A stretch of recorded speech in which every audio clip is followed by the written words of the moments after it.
नमस्कार. देवश्री किचन मध्ये आपलं सर्वांचं स्वागत आहे. आजकाल मुलं खूप हट्टी झालेली आहेत आणि आपल्याला नेहमी नेहमी किंवा रोज रोज नूडल्स मागतात. पण बाहेरचे नूडल्स मुलांना आणून खाऊ घालायचं म्हटलं की ते रिस्की आहे.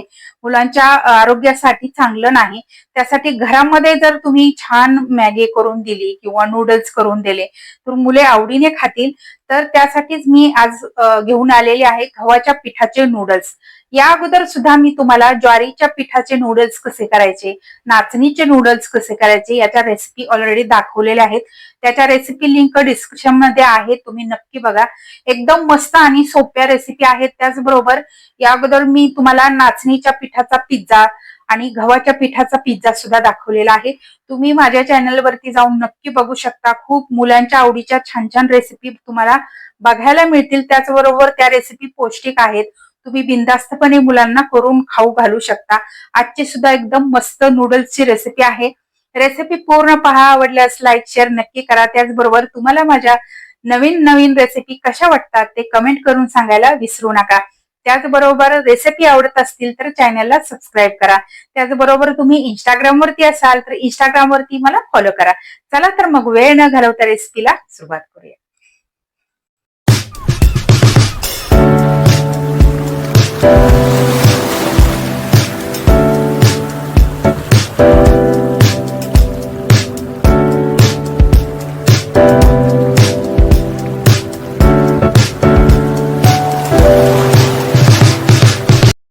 गव्हाच्या पिठाचे नूडल्स करण्यासाठी इथे मी आपण चपातीला जशी कणिक मळून घेतो अगदी तशीच ही कणिक मळून घेतली. थोडीशी चपातीला मळतो त्यापेक्षा थोडी सैल मळून घेतलेली आहे.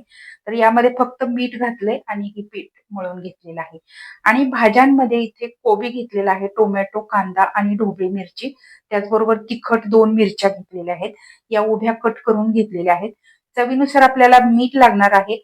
आणि इथे मी आलं, लसूण, कोथिंबीरची पेस्ट घेतलेली आहे. शेजवान चटणी घेतलेली आहे.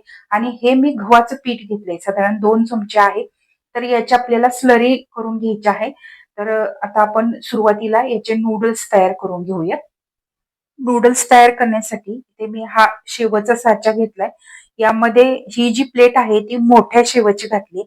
तर अशा पद्धतीने आपल्याला नूडल्स करून घ्यायचे आहेत. यामध्ये आपण हे या गव्हाच्या पिठाचे किंवा या कणकेचे गोळे घालूया. आणि आता आपण याला झाकण लावून याचे नूडल्स तयार करून घेऊयात. तर हे नूडल्स आपण पाण्यामध्ये करतोय.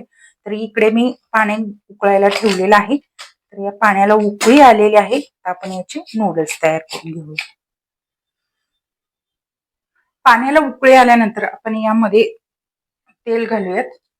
साधारण 2 चमचे एवढं मी तेल घालते आहे. त्यामुळे नूडल्स एकमेकांना अजिबात चिकटणार नाही. आणि आता आपण यामध्ये नूडल्स करून घेऊयात.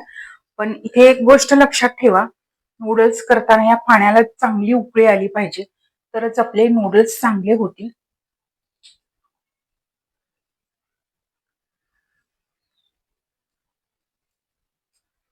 थोडेसे लांब झाले की हाताने असे तोडून घ्यायचे, म्हणजे खूप जास्त लांब होत नाही. आणि परत दुसरे करून घ्यायचे.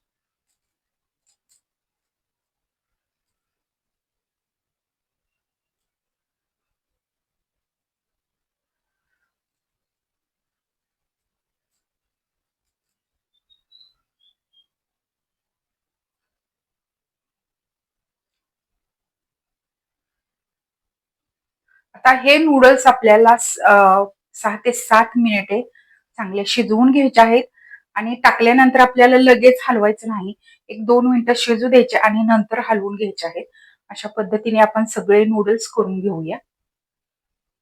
फुल गॅसवरती एक 6 ते 7 मिनिटे हे नूडल्स मी चांगले शिजवून घेतलेत. खूप जास्त बी शिजवायचे नाहीत. आता आपण हे काढून घेऊयात. तर काढताना आपल्याला एका चाळणीमध्येच काढून घ्यायचे आहेत.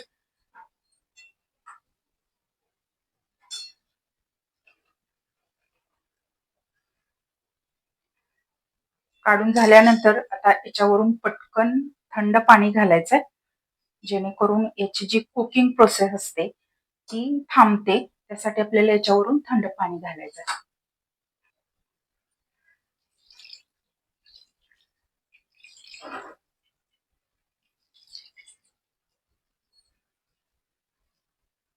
आता आपण हे नूडल्स थोडेसे थंड करून घेऊया. आपले नूडल्स थंड होत आहेत तोपर्यंत आपण भाज्या थोड्याशा परतून घेऊया. त्यासाठी कढईमध्ये थोडस तेल घालूया.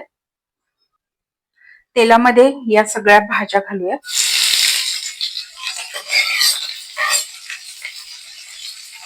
भाज्या खूप जास्त परतून घ्यायच्या नाहीत, तर हलक्याच आपल्याला परतून घ्यायच्या आहेत, जेणेकरून या भाज्यांमध्ये थोडा क्रंचीनेस राहायला पाहिजे.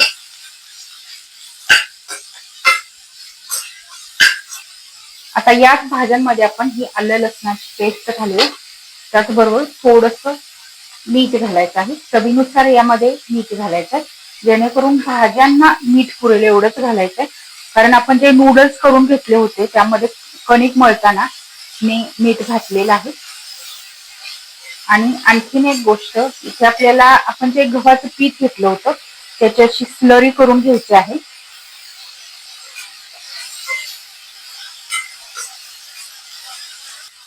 भाज्या आपल्या हलक्याशा परतून झालेल्या आहेत.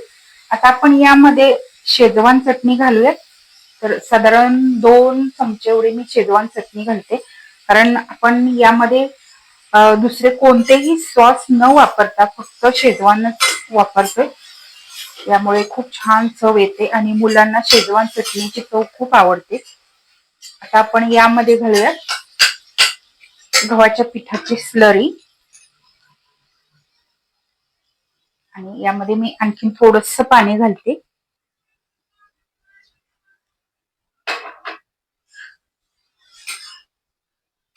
मुलांना आवडत असेल तर तुम्ही थोडासा यामध्ये रंग घातला तरी चालेल, त्यामुळे हे नूडल्स खूप छान दिसतात. पण रंग आजकाल चांगले नाहीत, म्हणून मी यामध्ये अजिबात रंगाचा वापर केलेला नाही. तुम्हाला हवं असेल तर तुम्ही बेडगी मिरची पावडर थोडीशी घालू शकता.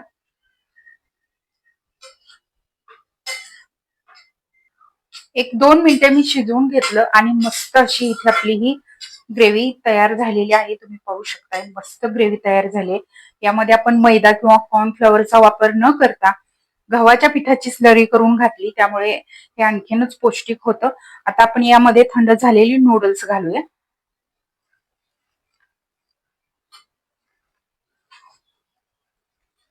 हे व्यवस्थित अगदी हलक्या हाताने फक्त आपल्याला मिक्स करून घ्यायचं आहे.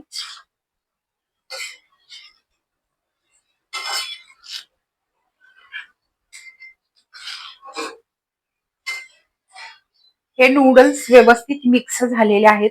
रंग तुम्ही पाहू शकता किती मस्त आलाय. गॅस बंद केलेला आहे आणि हे नूडल्स आपण प्लेटमध्ये काढून घेऊया. अगदी सोप्या पद्धतीने हे पौष्टिक नूडल्स मुलांसाठी आपले तयार झालेले आहेत. एकदम मस्त रेसिपी आहे, सोपी रेसिपी आहे. या पद्धतीने हे नूडल्स तुम्ही मुलांसाठी करून देऊ शकता. एकदम चविष्ट आणि पौष्टिक रेसिपी आहे. तर आजची आपली ही गव्हाच्या पिठाची शेजवान नूडल्सची रेसिपी तुम्हाला कशी वाटली कमेंट करून सांगायला विसरू नका.